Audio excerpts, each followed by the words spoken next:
Why do you think it's been this long without a Black lead in the male Bachelor franchise? Why has it been this long? Yeah, and I want to make it clear, I say Black because I'm Black, I would like to see, there have been Latinos in the lead, but, Asian, Indian, I have people reaching out to me from all backgrounds, ethnicities that are saying they would like to see it. And I think that's the movement that you see going on right now with the hashtag BIPOC, Bachelor.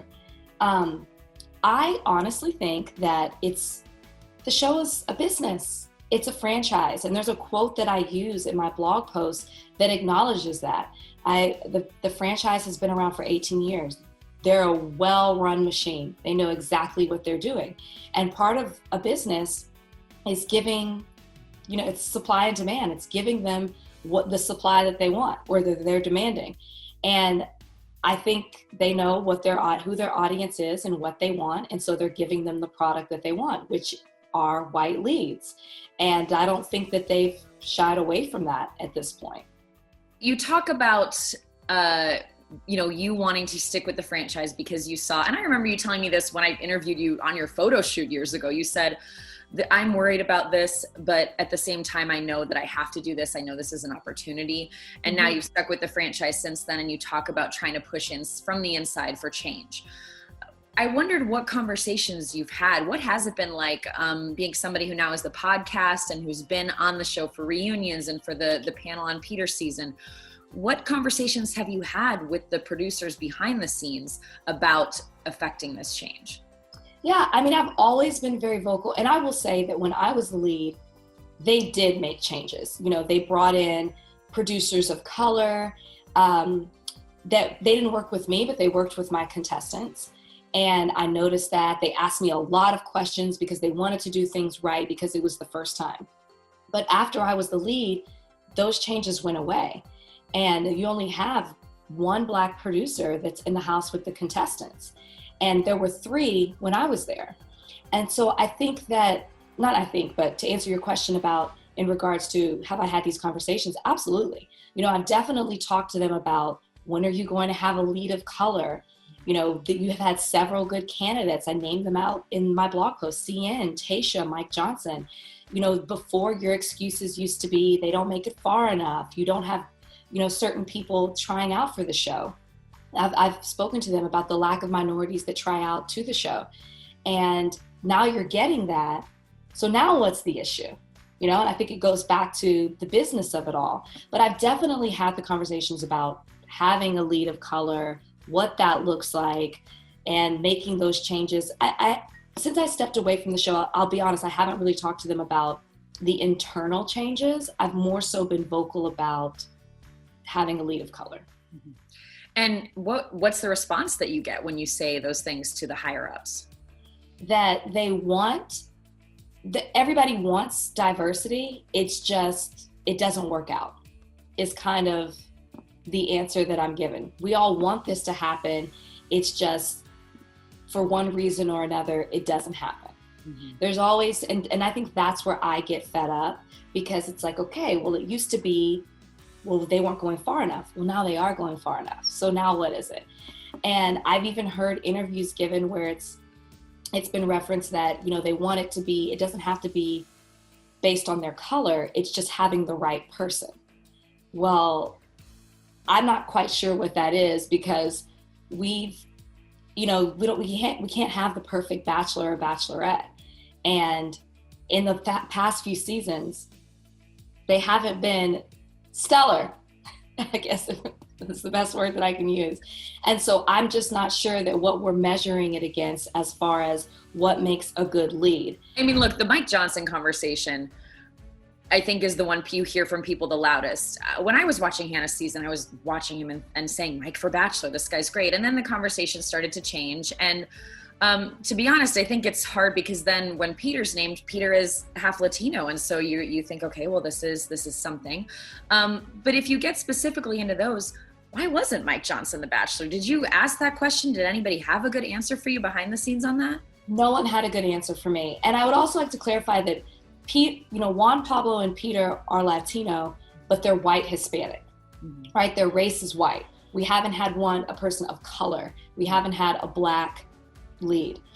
But I definitely asked. I was extremely vocal about Mike Johnson and how he checked all the boxes, and it doesn't make sense why he is not the lead. And even it seemed as if the audience wanted him. The audience was not into Peter. And that's my also argument about the show can make you fall in love with anyone. You know, people weren't receptive to Hannah Brown. Then they loved her. She's the most popular by social media standards in regards to The Bachelorette. Peter, same thing. They didn't love him. So I don't know why it wasn't Mike Johnson. I don't know why it wasn't CN. She's a Yale graduate, beautiful. Tayshia, stunning, made it to the top 3. Why aren't these people? Eric made it to the top 3 on my season. You know, it all goes back to me to the same thing. You're just giving the audience what they're comfortable with. And that's why I thought your blog post was helpful with laying things out. But, you know, people say The Bachelor, and it's an entity. It's so many people working at so many different levels. And so I think there's also a lot of behind the scenes of how these people are chosen, which I think is helpful to have someone try to walk us through. I wondered too, you know, you said that if this doesn't change, you plan to disassociate from the franchise. You and Becca Kufrin have that podcast, Bachelor Happy Hour, that is through Warner Brothers. What does that actually look like? I don't know if you're under contract. Does that look like you officially stepping away? And is that happening soon if you don't hear from them? What are those conversations right now? Yeah, I am under contract right now, so I'm not quite sure how that's going to work, but I'm serious. It's more of, when I say I'm stepping away, yes, I've said I'm stepping away because I'm embarrassed and I just don't want to be affiliated with, in these times right now, I feel like we all are self-reflecting on, have you been an ally? What are you affiliated with that is part of the problem? You know, you're just looking within during these times. And as I look within, I look at my affiliation with the Bachelor franchise and what's wrong. And I did find it frustrating. I got a lot of negative feedback where there were those who maybe are new to following me that are saying, why are you just now saying something? Which is why in my article I laid out, I have always been extremely vocal and it hasn't always been well received. Now we're living in different times, so it's received in a different way. But I don't want to be affiliated with a franchise who's not on the right side of this. At this point, you can't be neutral. You're either on the wrong side or the right side. And the franchise, to me, has been on the wrong side for 18 years, for 40 seasons. So are you going to step onto the right side at this point? And that's what I am trying to put the pressure on them to do, and hoping also that the audience will as well. I get so many people that write me that say, I feel conflicted watching the show because I know that there are things that can be changed. Well, then be the change. Start speaking out. It can't just be me. They're tired of hearing from me at this point. But then on the other side of it, I'm honestly exhausted, Lauren. I'm tired of speaking out. There have been issues that have happened, a couple in May with Hannah Brown and then with Garrett. And I'm just so exhausted from having to speak out. And I feel obligated to, because it does directly impact me. And I've also, I think, built a brand where I am outspoken on certain things that bother me or that affect me. And I'm mentally exhausted. And I just feel for my mental health, I might need to step away as well. Have you asked for specific things, or have they, you know, when you say change, is it, and look, I know it's not on you to come up with the change of this franchise, but just because you laid that out in your blog, I was wondering, have you told them, I need to see these specific things happen for me to stay? I haven't laid it out that way. The most detailed I've been was in my blog. And that was just more so thinking it through and writing it out and processing it. I mean, definitely we need to see a lead of color in the role for season 25. I said that last year after Mike Johnson was not cast. I don't think I'm still over that. And so as much as I like Peter, he's a delight, I still don't think I'm over Mike Johnson not being picked as the Bachelor, but I didn't lay it out that way. I think that if they do decide to make a lead of color and they are being receptive to certain things that I wrote in my blog, or even the petition that's being circulated around, which what I saw last night had over 40,000 signatures. That petition lays out what changes need to be made as well. Mm-hmm. And I think that if they're serious about making changes moving forward, they will hire people of color of all backgrounds to not just work as producers, but maybe as a consultant as to what they can do. Because I think one of the changes that I would like to see is that there are internal changes to make contestants of color feel more comfortable. That's part of the success of the show, is somebody you feel like you can relate to, you can open up with when you're having those interviews or ITMs in the house. Have you heard from anybody on the executive side, the show's creator, an executive producer? Since the blog, no. I haven't heard from anyone. In the past week, yes, I have heard from an executive producer just saying that they hear me and they want to make changes. Well, that feels good. I mean, I'm like, yeah, no, it does. But this isn't my first rodeo with hearing an executive producer say, we want to make some changes. I believe you want to, or I used to believe you want to, but I'm not seeing anything. I've been affiliated with this franchise for almost 4 years, and I hear you, but I'm not seeing any action behind those words. You mentioned too your response when that 2019 Bachelorette reunion was filmed, that you pointed out that you were the only woman of color in the room. And I remember that was very striking. Was there any productive conversation after that of, hey, we hear you, that was a loud thing to say that we needed to hear, and here's what we're doing from here? Yeah, it was not here's what we're doing from here, but I was actually emotional. I don't even think I've ever talked about this. I was emotional the day of the 15-year reunion because I felt so out of place. And it's not that the girls weren't welcoming. We have a group chat. We talk all the time. We've had Zooms during quarantine. I'm glad that I went because it was really great to meet bachelorettes I hadn't before and to create the sisterhood. But it was emotional for me.